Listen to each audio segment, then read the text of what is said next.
જેટલી પ્રાર્થનાઓ કરવી એટલું કરજો.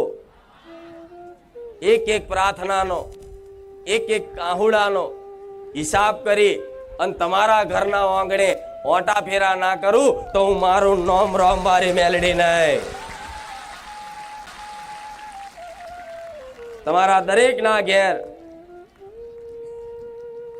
24 કલાક ઓટા ફેરા ના કરું તો મારું નામ મેલડી નહીં.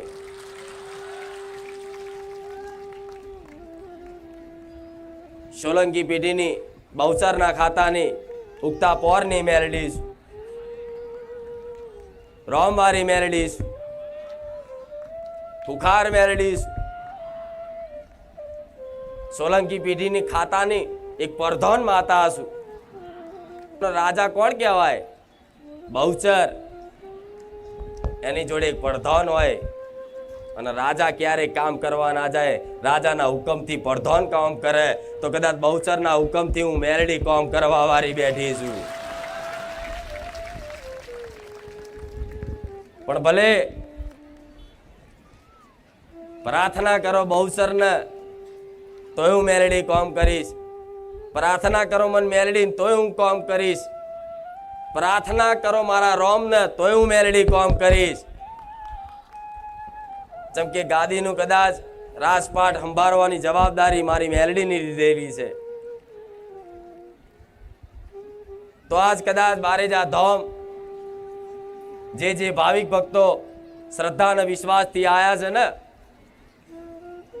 તો દરેકને દર રવિવારે કંઈક નવી નવી વાતો મળી અને તમારી અંદર એક સાચું જ્ઞાન આપી, તમારી અંદર સદબુદ્ધિ આપી, તમારી અંદર એક ભક્તિ પ્રદાન કરી અને તમારી કુળદેવીનો ભેટો કરવા વાળી મેલડી માતા બેઠી છું. તમારી માતાઓની છૂટેલી આંગળી જલાવવા વાળી માતા બેઠી છું. આવો તો એ લક્ષ્ય લઈને આવજો કે માં, ભલે અમારા કોમ થાય ના થાય, અમને તારી પર કોઈ સંદેહ નહીં, તારી પરમાં કોઈ શંકા નથી. જો માં તું લાખો લોકોના દર રવિવારે જબરા પરચા આલી અને આવા જબરા કોમ કરતી હોય તો માં અમને વિશ્વાસ છે તું હાજરા હજુર બેઠી છું. પણ ભલે આજ કદાચ મારું કોમ ના થાય, પણ માં એમાં અમારા કોઈ કર્મોનો દોષ હશે, અમારા કોઈ સમય નબળો હશે, અમારું કોઈ પ્રારબ્ધ ભોગવવાનું લખ્યું હશે, અમારા વિધિના લેખમાં કદાચ માં દુઃખ વેઠવાનું લખ્યું હશે. પણ માં તારી પર કોઈ શંકા નહીં, તું તો હાજરા હજુર મારી મેલડી બેઠી છે. આવી પ્રાર્થના સાથે જે બારેજા ધામ આવશે ને, એના ભલે કામ નહીં કરું કોઈ કારણો વર્ષ, પણ સમય જતા મારા શું હાલવાનું, શું કરવાનું એ તો તમારા ભવિષ્યની તમને ખબર નહીં, મને મેલડીને ખબર છે તમારું ભવિષ્ય મારા શું રચાવાનું. એટલે કઈક ભાવિક ભક્તો 6 મહિનાથી વર્ષથી આવતા હોય, પણ એવા ભાવિક ભક્તોનો તો કંઈક નો કંઈક મારો અનુભવ થયો જ હશે. ભલે કદાચ કોઈ એની માંગણી જલ્દી પૂરી નહીં થઈ હોય, એની કોઈ માનતા જલ્દી સફળ નહીં થઈ હોય, પણ મારો ખુખાર મેલડીનો અનુભવ તો એના પૂરતો નહીં, એના પરિવાર પૂરતો થઈ ગયો હશે. તો બેઠીશું ને, વિશ્વાસ છે ને, તો ગોડાઓ વિશ્વાસ રાખી અને મારા ભરોસે વધાર નહીં 6 મહિના વર્ષ મને માતાને આપી દેજો, સમર્પણ કરી દેજો. તમારા વિધિના લેખના ભૂસ્યાલું તો મારું નામ મેલડી નહીં.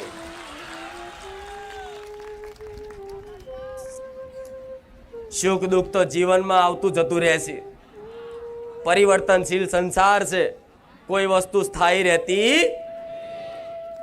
કોઈનું સુખ સ્થાયી નથી રહેતું કે કોઈનું દુઃખ સ્થાયી નથી રહેતું.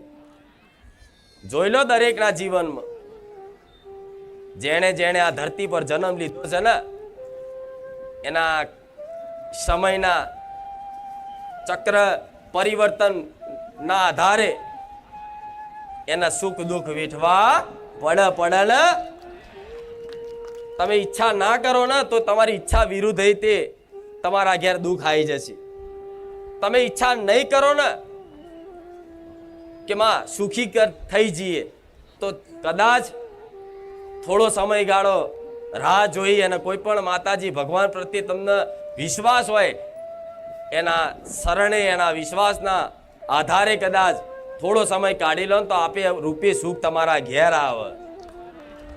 પણ મારે તો સુખ દુઃખથી ઉપર લઈ જવા છે કે ના તમે સુખમાં ફૂલો નહીં અને દુઃખમાં મન મેરડીને ભૂલો નહીં.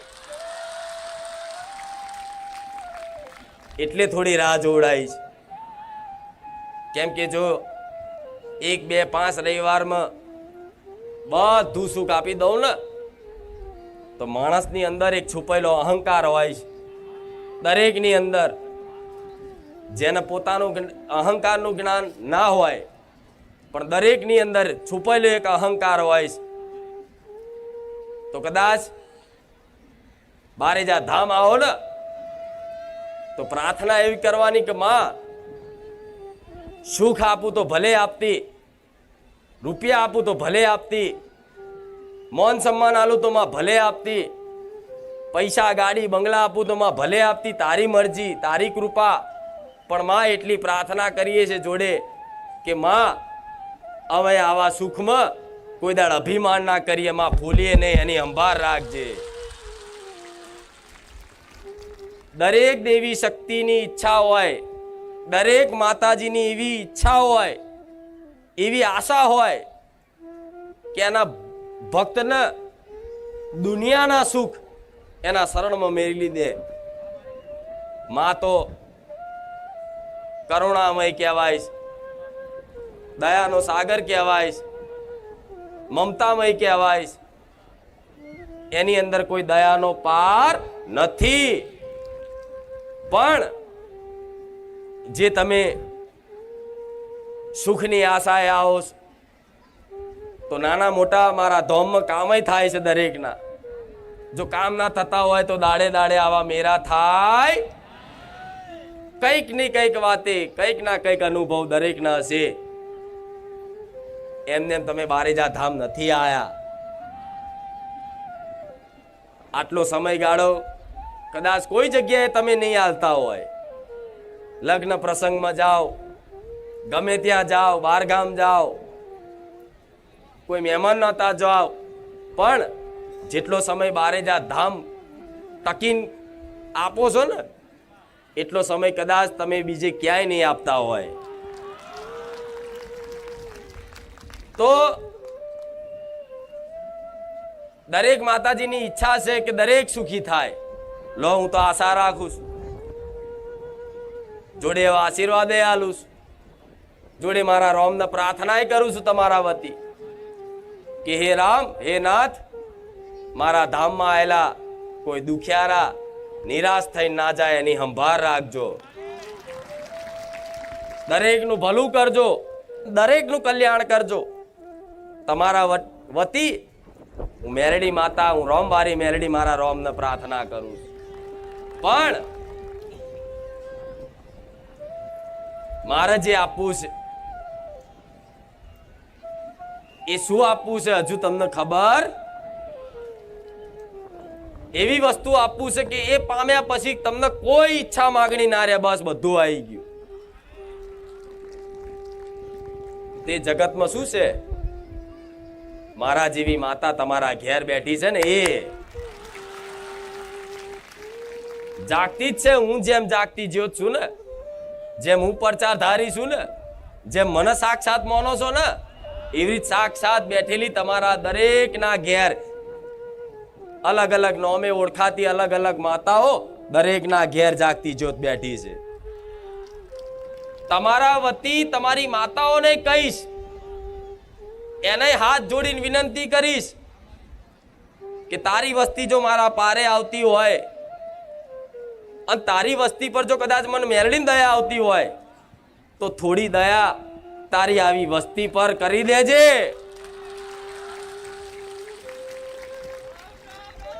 રામ, થોડી કરુણા તારી વસ્તી પર રાખી લેજે. તમારી માતાને બે હાથ જોડીને હું વિનંતી કરું છું.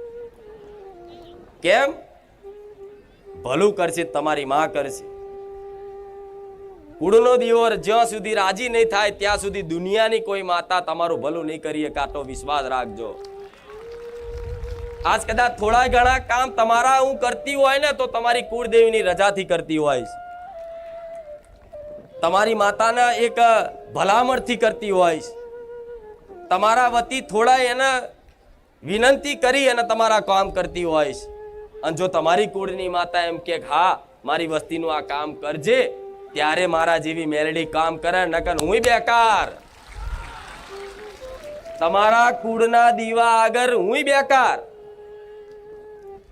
તમારા માટે સર્વોપરી તમારી કુળદેવી, મારા કરતા બી મોટી તમારા માટે તમારી કુળદેવી. એનાથી જગતમાં કોઈ મોટું નથી. તમારા માટે, પોતાના માટે, જે પોતે એની કુળદેવી જે માનતો હોય એના માટે એની કુળદેવીથી વધાર વિશેષ મહાન મોટું આ જગતમાં કોઈ નથી. તો આવી તમારી માતાઓ મારા પારે અહીં પ્રાર્થના કરીને જાઓ છો, માનતા રાખીને જાઓ છો, અને તમારી માતા કદાચ મને રજા ચમ આલસ તમારા કામ કરવાના. તમારા કામ તમારી માતાની રજાથી જ મારા જેવી મેલડી કરે, નહીં તો થાય. તો કદાચ તમારી માતાજી મને રજા કેમ આપતી હશે? વિચાર આવતો હશે ને? આવો કેમ આપતી હશે?